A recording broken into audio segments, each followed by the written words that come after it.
Good day, ma'am. My name is Ranbert H. Mangamayaw, and this is my reflections about Moro Ami netting.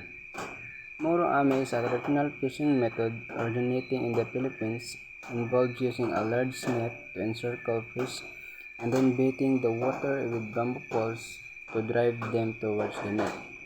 So kaning Moro Ami is isa ni sa mga tradisyonal nga paraan sa pangingisda nga nag-originate gyapon diri sa Pilipinas.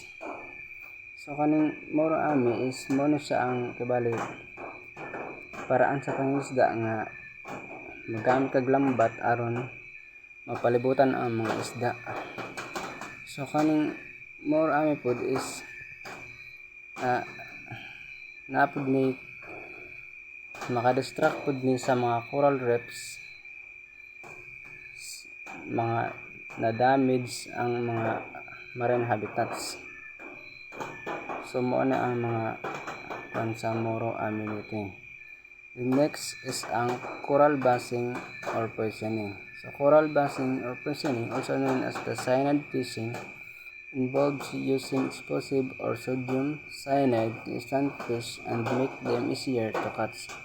So kaning coral buzzing or poisoning is mo na siya ang kiwali.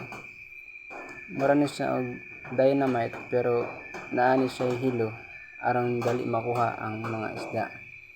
So isa pod ni siya sa mga illegal fishing nga ginagamit sa mga tao. So maapil gid mamatay ang mga gagmayng isda. So makadamage pod ni sa mga coral reefs ug mga marine organisms.